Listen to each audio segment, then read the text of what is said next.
എട്ടാം ക്ലാസ് കേരള പാഠാവലി ഒന്നല്ലി നാം എന്ന മൂന്നാമത്തെ യൂണിറ്റിലെ രണ്ടാമതായി നൽകിയിരിക്കുന്ന കവിതയുടെ ആശയം മനസ്സിലാക്കാം. പി ശിവലിംഗൻ എഴുതിയ ഒരു ഇരുള ഗോത്ര കവിതയാണിത്. പി ശിവലിംഗൻ പാലക്കാട് ജില്ലയിലെ അട്ടപ്പാടി സ്വദേശിയാണ്. ഗോത്ര വിഭാഗങ്ങളുടെ സ്വത്വം വീണ്ടെടുക്കാനുള്ള നിരന്തര ശ്രമത്തിൻ്റെ ഭാഗം കൂടിയായി ഇരുള ഭാഷയിൽ തന്നെ ഇവിടെ കവിത എഴുതിയിരിക്കുന്നു.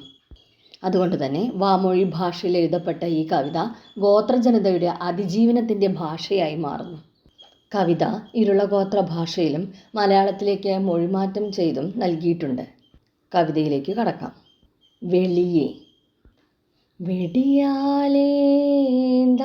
വെളിയെ നാമ വാളുന്തേമ വെളിയെ തായ്പെത്തെടുത്ത വെളിയെ പിള്ളേ പറന്തത് വെളിയെ പിള്ളേ വയസ്സുക്ക് വந்த വെളിയെ മാസത്തി 3 നാൾ വെളിയെ പിള്ളേ കെട്ടിന വെളിയെ പിള്ളക്ക് പിള്ളേ പറந்த വെളിയെ ശാവന വെളിയെ ശാവുക്ക് ഷിറ് വെളിയെ നാമ വാളുന്തേമ കാടിതി വந்தേ വാസി വந்தേ കാടുക്ക് പിന്നമ നാമ വെളിയെ ഇനി നാമ എപ്പാ ഉള്ളേ. ഇനി കവിതയുടെ മലയാള പരിഭാഷ നോക്കാം.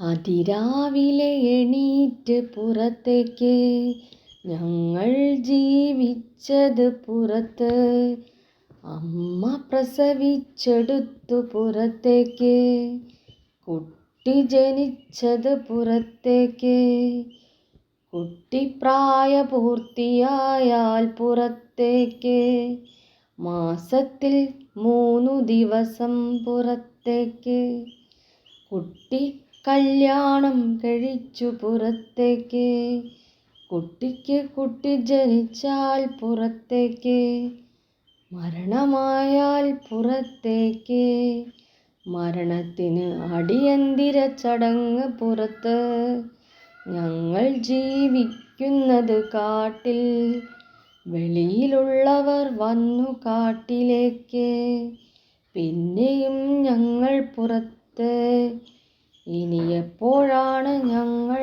ഉള്ളിൽ. ഇരുളഗോത്ര ജനവിഭാഗത്തിൻ്റെ സംസ്കാരവും ജീവിതവും പ്രതിഫലിപ്പിക്കുന്ന കവിതയാണിത്. വെളിയെ എന്ന വാക്കിന് അർത്ഥം തന്നെ പുറത്ത് എന്നാണ്. സമൂഹത്തിൻ്റെ മുഖ്യധാരയിൽ നിന്ന് മാറ്റി നിർത്തപ്പെട്ടവരുടെ വേദനയും പ്രതിരോധവുമാണ് വെളിയെ അഥവാ പുറത്ത് എന്ന വാക്കിലൂടെ സൂചിതമാവുന്നത്. ഈ കവിതയിൽ ജന്മം മുതൽ മരണം വരെ നീളുന്ന ഓരോ ഘട്ടത്തിലും ഒരു സമൂഹം എങ്ങനെയാണ് നിരന്തരം പുറത്താക്കപ്പെടുന്നത് അല്ലെങ്കിൽ മാറ്റി നിർത്തപ്പെടുന്നതെന്ന് ചിത്രീകരിക്കുകയാണ് കവി.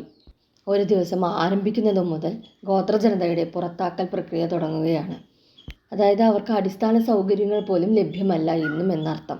അവരുടെ അസ്തിത്വത്തിൻ്റെ ആരംഭം തന്നെ പുറത്താണ്. അതാണ് ജന്മം മുതൽക്ക് തന്നെ അവർ പുറത്താണ് എന്ന് പറയുന്നത്. ഇനിയോ വ്യക്തിത്വ വികാസഘട്ടത്തിലും അവർ പുറന്തള്ളപ്പെടുകയാണ്. അതായത് പ്രായപൂർത്തിയാകുമ്പോൾ 3 ദിവസം പുറത്ത് മാറ്റം നിർത്തപ്പെടുന്നു. അതുപോലെ അത് എല്ലാ മാസവും തുടരുന്നു. അങ്ങനെ ഈ പുറത്താക്കൽപ്പെടൽ എന്നുള്ളത് തുടർന്നുകൊണ്ടേയിരിക്കുകയാണ്. വിവാഹത്തിലൂടെ പുതിയൊരു ജീവിതം ആരംഭിക്കുമ്പോഴും ഒരു സ്ഥലത്ത് നിന്നും മറ്റൊരു സ്ഥലത്തേക്ക് ഒരു മാറ്റം സംഭവിക്കുകയാണ്. അവർ പുറത്താക്കപ്പെടുക തന്നെയാണ്. പുതിയ തലമുറയുടെ ആവിർഭാവത്തിന് കാരണമായ പ്രസവത്തിനും അതുതന്നെയാണ് സംഭവിക്കുന്നത്. പുറത്ത് തന്നെയാണ് അവരുടെ ജീവിതം നയിക്കേണ്ടി വരുന്നത്, അല്ലെങ്കിൽ പുറത്ത് തന്നെയാണ് അവർക്ക് നിൽക്കേണ്ടി വരുന്നത്. ജീവിതാവസാനത്തിലും പുറത്ത് തന്നെയാണ്. മരണാനന്തര കർമ്മങ്ങൾ നടക്കുന്നത് പോലും പുറത്ത് വെച്ചാണ്. ഇങ്ങനെ എല്ലാറ്റിനും പുറത്ത് നിൽക്കേണ്ടതായി വരുന്ന ഗോത്രജനതയുടെ വേദന നമുക്ക് ഈ കവിതയിൽ കാണാം. കവിതയിൽ നിർണായകമായ വഴിത്തിരിവ് സംഭവിക്കുന്നത് വെളിയിലുള്ളവർ വന്നു കാട്ടിലേക്ക് എന്ന വരിയിലാണ്. പുറത്തു നിന്നുള്ളവർ തങ്ങളുടെ ആവാസ വ്യവസ്ഥയെ, അതായത് കാട്ടിലേക്ക് കടന്നു വരുന്നതോടെ തങ്ങൾ പിന്നെയും പുറത്താക്കപ്പെട്ടു. തങ്ങളുടെ സ്വന്തം ഇടങ്ങളിൽ അഭയാർത്ഥി കണക്കെ ജീവിക്കേണ്ടി വരുന്ന ഒരു ജനതയുടെ നിസ്സഹായത ഇതിൽ പ്രതിഫലിക്കുകയാണ്. അവസാനത്തെ ചോദ്യം ഇനി എപ്പോഴാണ് ഞങ്ങൾ ഉള്ളിലെന്നാണ്. ഈ ചോദ്യം ആ സമൂഹത്തിൻ്റെ മുഴുവൻ നഷ്ടബോധത്തെയും ഉൾച്ചേരലിനായുള്ള ദാഹത്തെയും ഒപ്പിയെടുക്കുന്നു. ഗോത്രവിഭാഗത്തിൻ്റെ ദുരിതങ്ങളുടെയും ചെറുത്തുനിൽപ്പിൻ്റെയും കവിതയാണ് ആ നിശബ്ദമായ വേദന എന്ന് നമുക്ക് കാണാനാകും.